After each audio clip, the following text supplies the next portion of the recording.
एक बार फिर से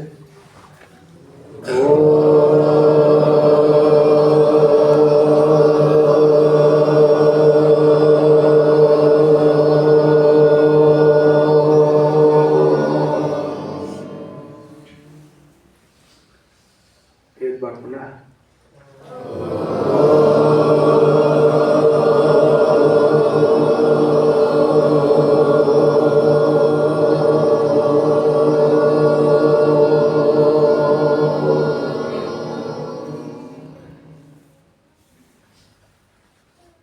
अग्न आया भीतये गृणानो अभ्यदातये निहोता सस्यवर्षि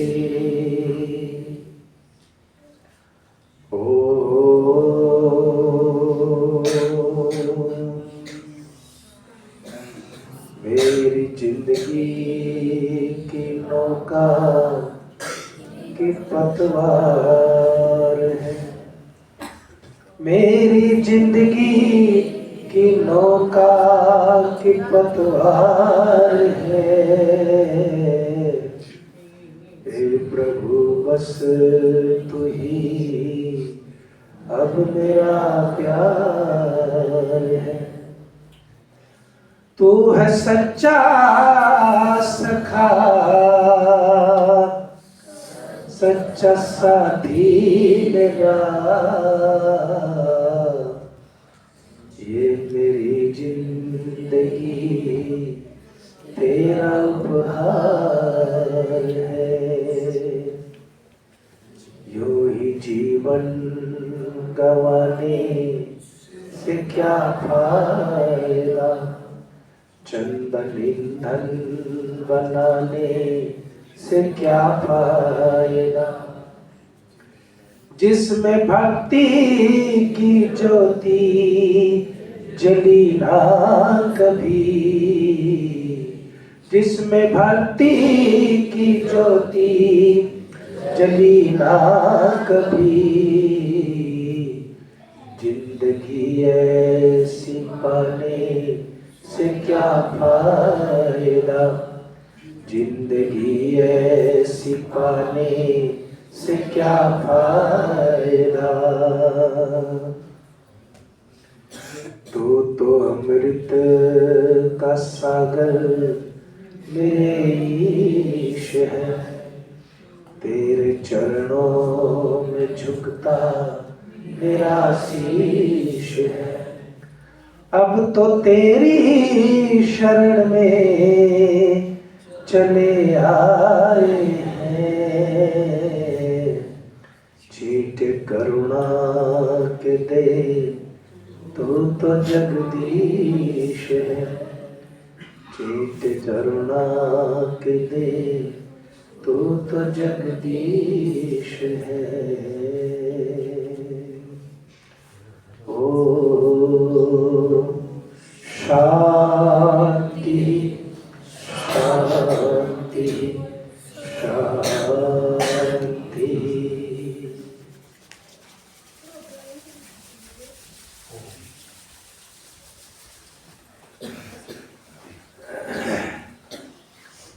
उपस्थित भद्र पुरुषों, वंदनीय मातृशक्ति, प्रिय ब्रह्मचारी,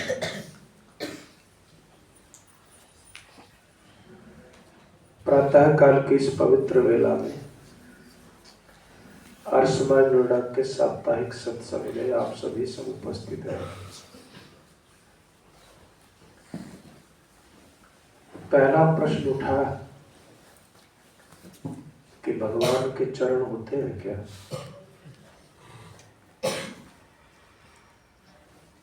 और अगर नहीं होते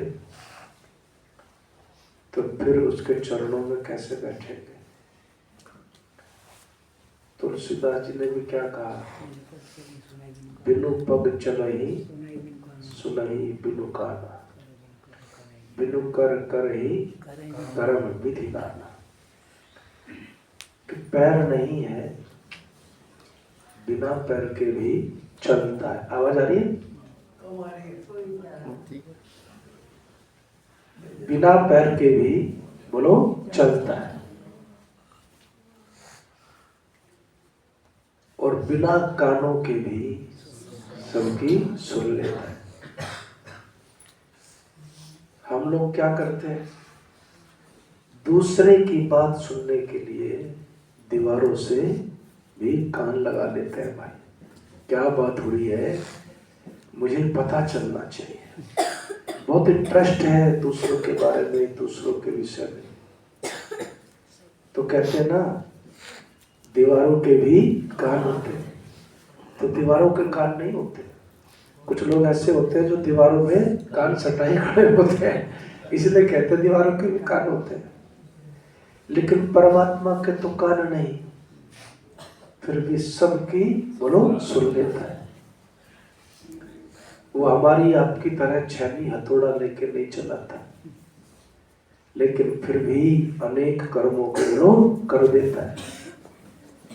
तो फिर ये चरण शरण ये कहां से आ गए? देखिए, थोड़ा सा भाषा का ज्ञान सीखिए जीवन में। जब आप साहित्य पढ़ते हैं ना, तो भाषा का प्रयोग अभिधा जो है वो सबसे घटिया काव्य माना जाता है, जो सीधे सीधे शब्दों का सीधा अर्थ निकलता हो। जितने टेढ़े शब्द, जितना टेढ़ा अर्थ, उतना ही उच्च कोटि का काव्य निकलता है। कहते हैं व्यंजना के बहुत सारे भेद हैं, सैकड़ों भेद हैं व्यंजना के, और उत्तम कोटि का काव्य वो ही माना जाता है जो व्यंजना में रचा गया हो। लक्षणा के भेद हैं, 6 तो मुख्य भेद है। अब जैसे कि एक उदाहरण देके आपको समझाता हूं कि गंगा या घोषा, कि गंगा में कुटिया है। तो गंगा में कुटिया होती है क्या?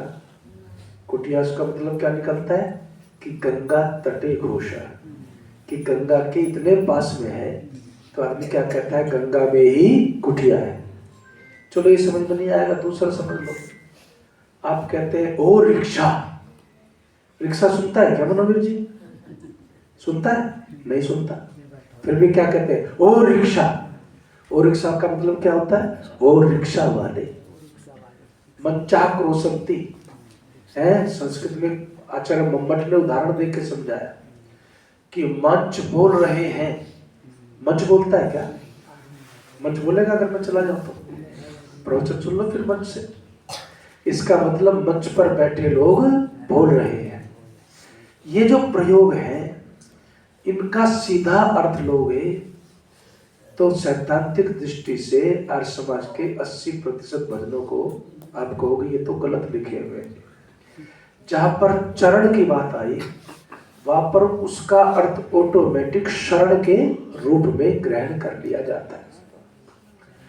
वो जो शब्दों का प्रयोग है वो साकार की दृष्टि से नहीं है, वो केवल इस दृष्टि से है कि हम परमात्मा के निकट जो है रहे। चरण का मतलब है उसके निकट रहे, उसकी शरण में रहे, उसके समीप रहे। जो व्यक्ति साहित्य नहीं पढ़ता, केवल व्याकरण पढ़ता है या केवल दर्शन पढ़ता है, वो जैसे यज्ञ रूप प्रभु हमारे में भी गलती निकाले, हाथ जोड़ झुकाए मस्तक में भी गलती निकाली। और एक तो महापुरुष ऐसा ही है जो कहते हैं सर्वे भवन्तु सुखिनः, इसको खत्म करो, झूठ बोलते हो तुम लोग मुझसे। हमने कहा वो कैसे? कहने लगे कि सर्वे भवन्तु सुखिनः, इसका मतलब दुष्ट भी सुखी हो जाए, डाकू भी सुखी हो जाए। तो विद्वान लोग क्या कहते हैं? इसका मतलब यह है कि डाकू कैसे सुखी होगा? डाकू भी अपना डाकू बनने का काम छोड़े और सुखी हो जाए। गलत तो नहीं? तो भाषा जो है वो अनेक ढंग से अपने कार्यों को बोलो संपन्न करती है। तो 101 प्रकार की व्यंजना है, उससे ज्यादा है कि जहाँ व्यंगात्मक रूप से अर्थ निकलते हैं। फिर लक्षणा है जो है लक्षात्मक रूप से जो है अर्थ निकलते हैं। उसके भाषा के साहित्य में अनेक प्रयोग हैं। तो जब साहित्यकार लिखता है कि महर्षि दास ने क्या कहा कि यज्ञ से दो लाभ है, एक तो पर्यावरण की शुद्धि, दूसरा आत्मा का परमात्मा से मिलन। और एक बात आपको और बता दूं, महर्षि दयानंद से पहले पूरे ब्राह्मण ग्रंथों में या कहीं पर भी यज्ञ को सीधे सीधे पर्यावरण शुद्धि का जो है रूप में घोषित नहीं किया किसी ने। ऋषिदान ने घोषित किया कि पर्यावरण शुद्धि और आत्मा का परमात्मा से मिलन। तो यहाँ पर जब हम यज्ञ रूप प्रभु हम कहते हैं तो इसका मतलब नहीं कि परमात्मा जो है हवन कुंड की तरह से होगा और उसमें अग्नि जल रही होगी। उसका मतलब यही होता है कि यज्ञ के माध्यम से हम परमात्मा को बोलो पा सकते हैं, इसलिए यज्ञ रूप कह दिया। लेकिन कुछ जो विद्वानों ने उस पर ऑब्जेक्शन उठाया कि यज्ञ रूप तो गलत है, साहब पूजनीय करो, रूप कैसे हो गया, उसका तो कोई रूप ही नहीं है। अरे भाई स्वरूप तो है ना, स्वरूप है कि नहीं है? और स्वरूप कैसा है? यज्ञ में है, वो दान भी देता है, वो अग्नि स्वरूप भी है। जब महर्षि नारद सरस्वती ने अग्नि का अर्थ किया परमात्मा, हंगामा कट गया पूरी काशी ने। अरे ये कौन आदमी अग्नि को परमात्मा बता रहा है? लेकिन ऋषि ने कहा कि संदर्भ के हिसाब से अग्नि का अर्थ परमात्मा है, क्यों नहीं होगा परमात्मा? तो ये चीजें जो है भाषा की दृष्टि से अभिधा में आप जाओगे तो परमात्मा के चरण नहीं होते, क्योंकि परमात्मा का रूप नहीं। लेकिन परमात्मा के चरण का मतलब है उसका सानिध्य, उसका सामीप्य, उसका उपस्थान और उसके निकट जाना या उसकी शरण में रहना। इसलिए चरण शब्द का प्रयोग वहां पर कर दिया जाता है। बहुत सारे उदाहरण देके मैंने आपको समझा दिया कि जैसे वो रिक्शा कहते हैं, रिक्शा तो कभी सुनती नहीं। तो भाषा का प्रयोग बहुत व्यंग में चलता है, व्यंजना में चलता है, लक्षणा में चलता है। अभिधा, अभिधा का अर्थ जो है वो केवल सीधे सीधे जो है, अगर कोई कविता लिखता भी है ना तो उसको सबसे निकृष्ट कोटि की कविता माना जाता है, कि जिसमें कुछ छुपा ही ना हो, कोई उपमा ही ना हो, कोई अर्थालंकार ना हो, कोई व्युत्पत्ति ना हो, कोई रूपराश ना हो, वो काहे का साहित्य भाई? इसीलिए साहित्य को भी पढ़ना अत्यंत आवश्यक होता है। इसलिए आपको कहीं पर ऐसी समस्या लगे तो उसको मन से निकालिए, उसके पीछे जो भाव है, क्योंकि साहित्य जो है वो भावात्मक रूप से भी चलता है, साथ में उसमें रस छिपा होता है, भक्ति रस। भक्ति रस जो है वो कैसे पैदा होता है, शांत रस जो है वो कैसे पैदा होता है, भावात्मक कैसे पैदा होता है, इस तरह के शब्दों का प्रयोग करने से वह अतिरेक बढ़ता है, इसलिए इनका प्रयोग होता है। अब चलिए आपको मैं थोड़ा सा और आगे लेकर के चलता हूँ। जो आपने सुना है, समझा है परमात्मा के विषय में, आप परमात्मा के स्वरूप को सब अच्छी तरह से जानते हैं। आर्य समाज में ही समझाया जाता है कि उसकी आंखें नहीं, उसका कोई कान नहीं, उसका कोई रूप नहीं, उसके कोई हाथ नहीं, पैर नहीं, सब अपनी जगह ठीक है। और क्या कहता है, मन जो है से परमात्मा का मिलना कठिन है, लेकिन मन को सोचने की शक्ति किसने दी? परमात्मा ने दी। बुद्धि को किसने समझने की शक्ति दी? परमात्मा ने दी। कानों को सुनने की शक्ति किसने दी? परमात्मा ने दी। हाथ पैरों में शक्ति किसने दी? परमात्मा ने दी। परमात्मा के होते हुए भी हम सब जो है बहुत विचलित है, चिंतित है, परेशान है। देखिए इस दुनिया में संध्या को थोड़ा सा समझिए। वैसे तो मैंने 2 पुस्तकें खरीदी थी और कल मैं पढ़ रहा था, परसों अपने ऑफिस में। वैसे तो कोई वहां से कोई चीज छेड़ता नहीं, पुस्तक ही गायब कर देता। तो संध्या में 4 भागों में इसको बांटिए। पहला भाग है शारीरिक। कौन सा है? शारीरिक, जिसमें आप आचमन करते हैं। क्या करते हैं बोलो? आचमन करते हैं। और जिसमें आप आचमन के साथ साथ क्या करते हैं? इंद्रियों का स्पर्श करते हैं। ये बाह्य भाग है। क्या है? बाह्य भाग। बाह्य भाग क्यों जरूरी है? आदमी नहाया धोया ना हो, वस्त्र में बदबू उठ रही हो। मैं अभी कल ही मेरा फोन आया तो मैं आपको बता भी देता हूँ सबको कि भाई 23 तारीख का कार्यक्रम करनाल में से 23 का संडे भी पड़ रहा है। तो वहां पर एक आदमी आता है जी, सोल उड़ेगा, सफेद सोल काला हो गया, तो उसको धुलेगा कौन जी? हम उसको कहते हैं कि भाई तू आता, अच्छी बात है, हमारे साथ बैठ के भोजन करता है वो भी अच्छी बात है, तूने दाढ़ी बाल बढ़ा रखे हैं वो भी कोई समस्या नहीं है, लेकिन तेरे नाखून इतने बड़े बड़े में मैल भरा हुआ है, इसमें काटने ना काटने में कौन सा योग है? सफेद सोल काला पड़ गया, इसको ना धोने में कौन सा योग है? लेकिन आदमी समझने को तैयार नहीं। सबसे पहले ये कहा कि आपको शारीरिक शुद्धि करनी है। क्यों करनी है? तब ऋषि कहता है कि तुम परम पवित्र से मिलने के लिए जा रहे हो। एक विचित्र से, सामान्य से पार्षद के पास भी जाते हो, एक विधायक के पास भी जाते हो, एक सांसद के पास भी जाते हो। पहले अपनी जैकेट देखते हो, हाँ जैकेट ठीक नहीं लग रही है, कुर्ता ठीक नहीं है, पजामा ठीक नहीं है, तो उसको बदल के दूसरी डालता है, बाल बाल ठीक करता है कि विधायक जी के पास जाना है। और जो इतना बड़ा विधान करता है, सृष्टि का विधाता है, विधायक नहीं है, विधाता है।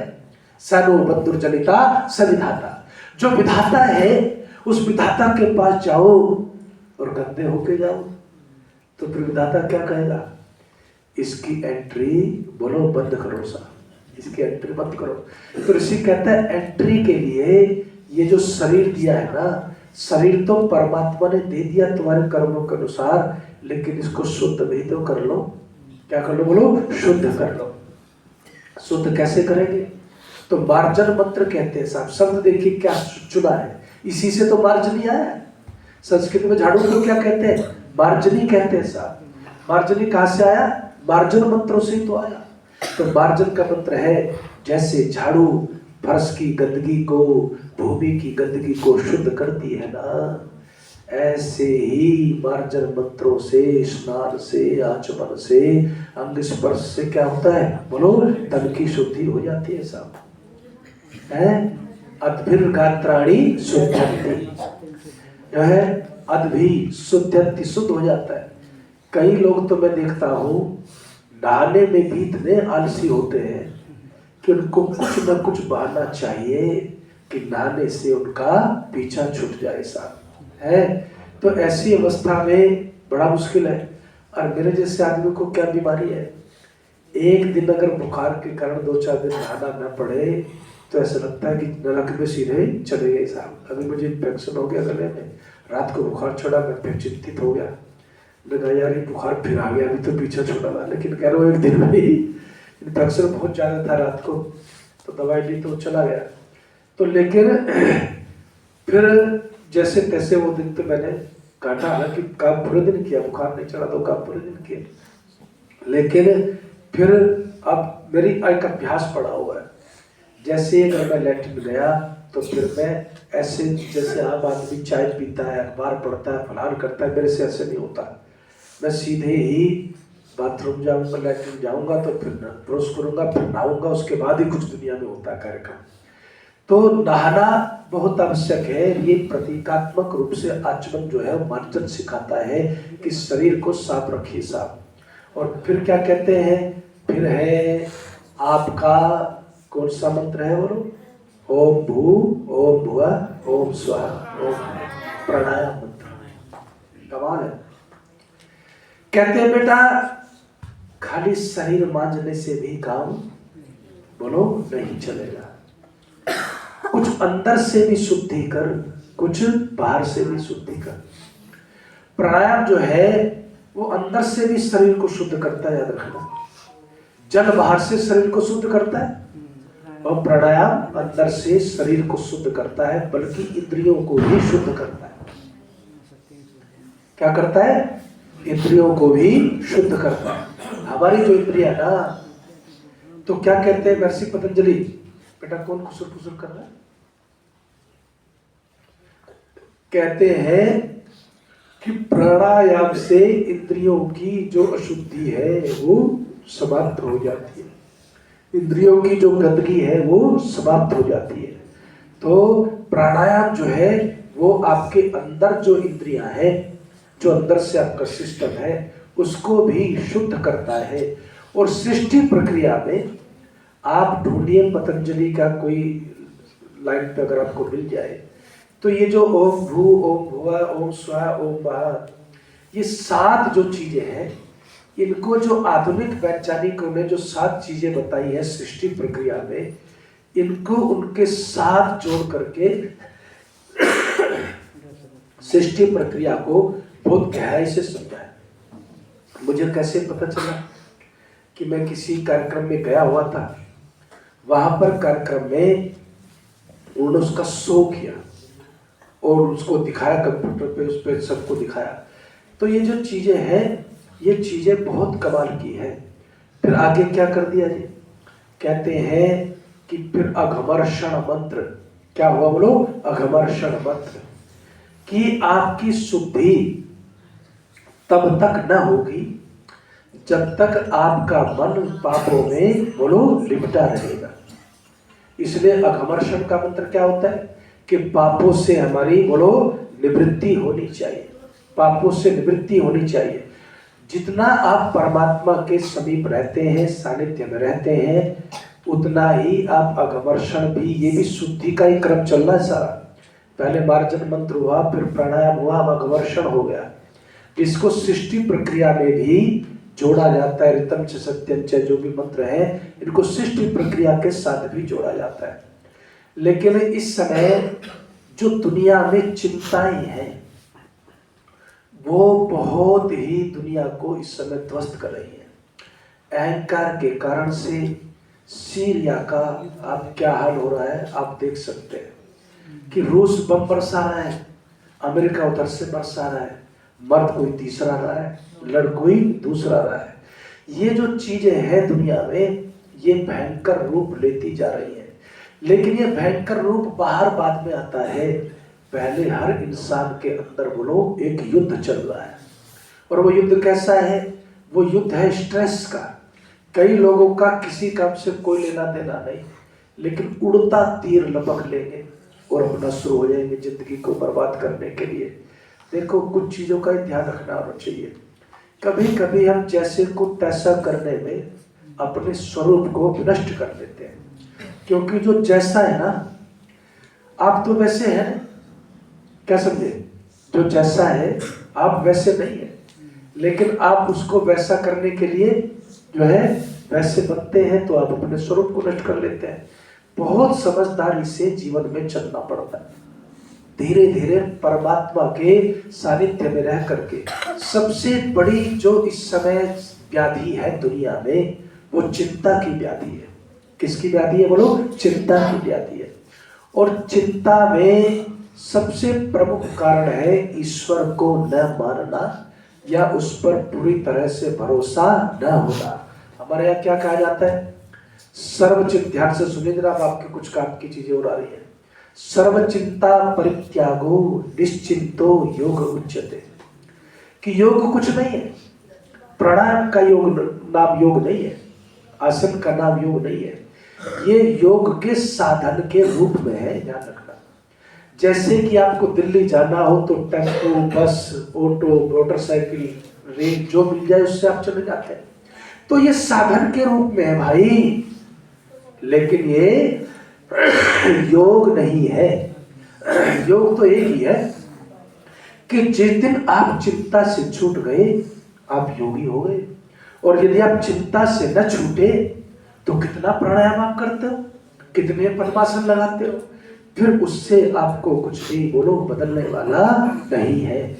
इसने क्या कहा युधिष्ठिर ने भी, फिर कौन करने लगता है ये, क्यों अभी टोका था ना, फिर दोबारा टोकना पड़ रहा है आपको। शांत बैठो, आचार्य जी बोल रहे हैं, कुछ तो सुनो। उसके बाद फिर से क्या होता है कि युधिष्ठिर कहते हैं कि चिंता में डूबा हुआ इंसान समाप्त है, सूखा तिनका है, जैसे भूस का सूखा तिनका है, पंखे के आगे उड़ा दिया तो उड़ गया, सब तरफ फैल गया, फिर इकट्ठा नहीं होता।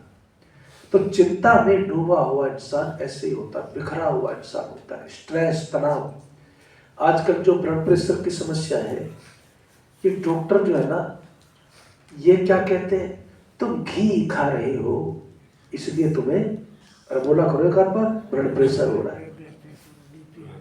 तुम फलानी चीज खा रहे हो इसलिए तुम्हें ब्लड प्रेशर हो रहा है।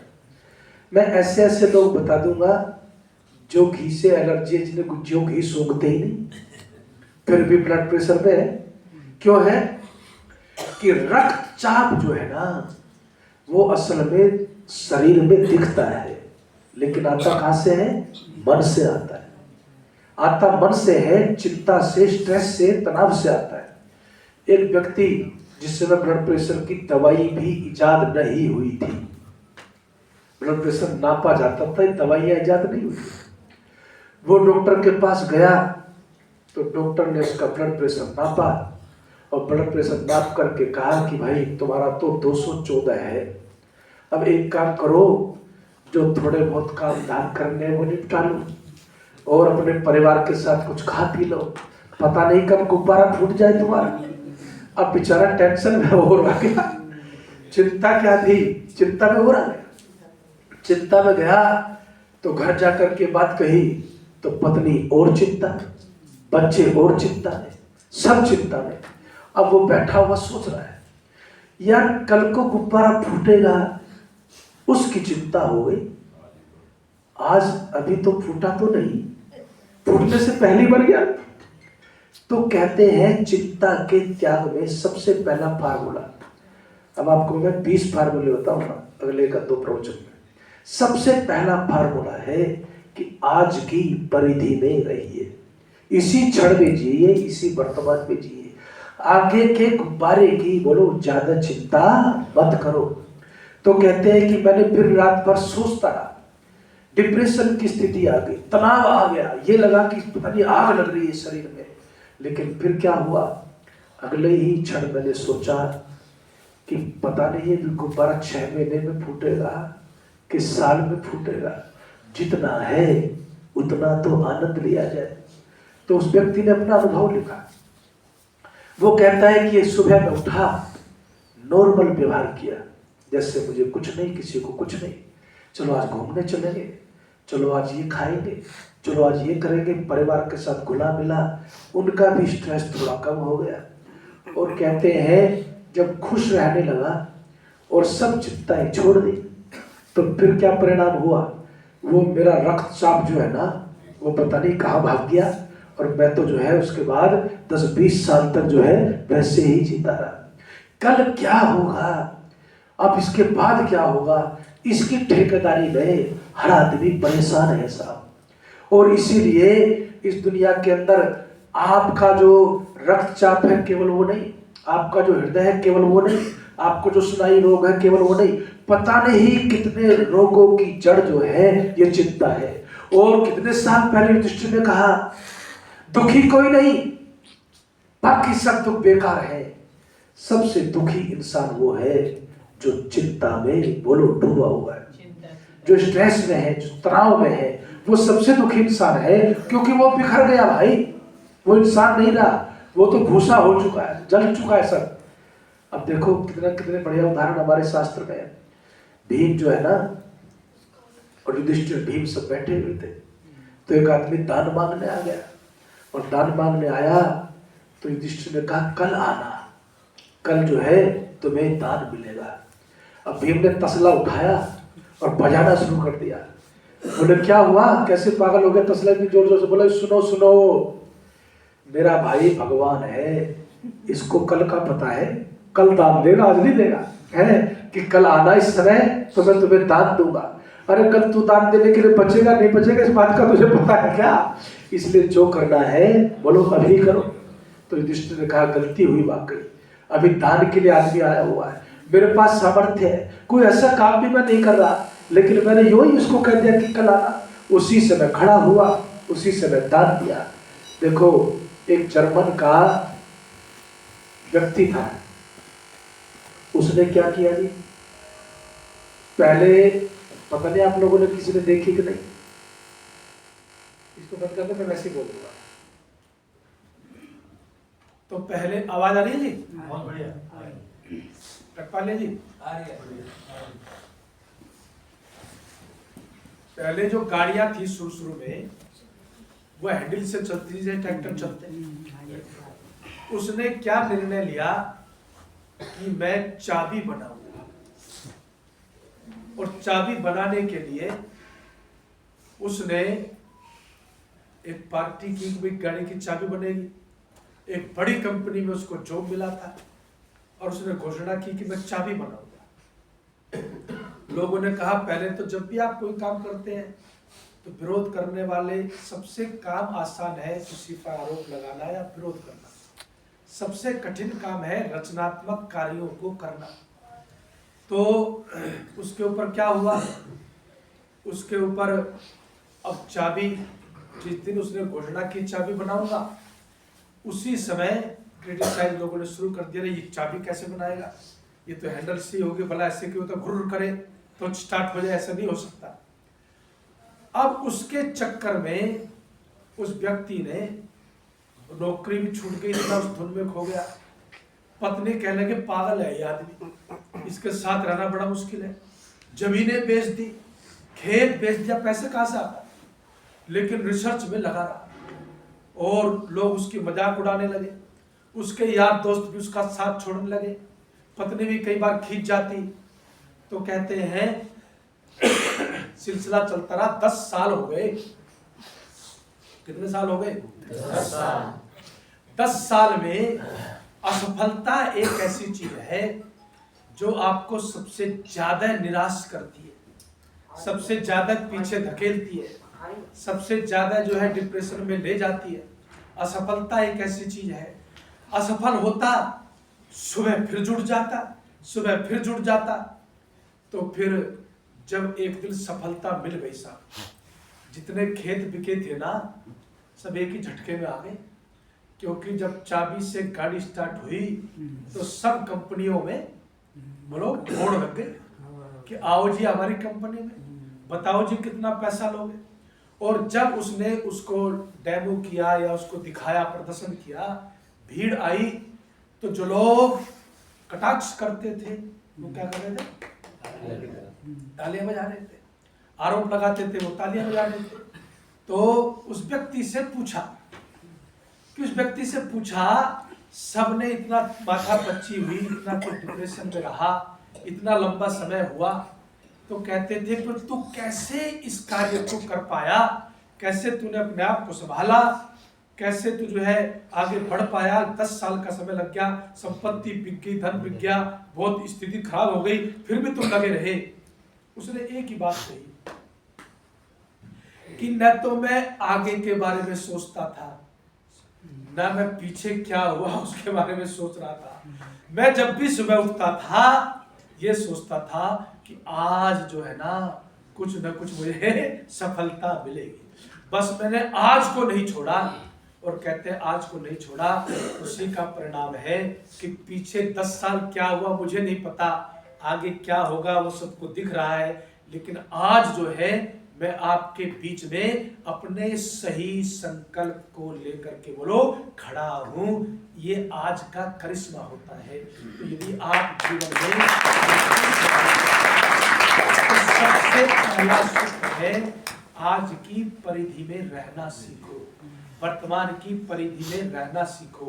जब वर्तमान की परिधि में रहना सीखेंगे तो फिर कहते हैं कि आपका जो जीवन है वो योगमय जीवन होता है, निश्चित जीवन होता है, और संध्या उसमें वरदान है। क्या है बोलो? वरदान है। कैसे? फिर कभी चर्चा करेंगे।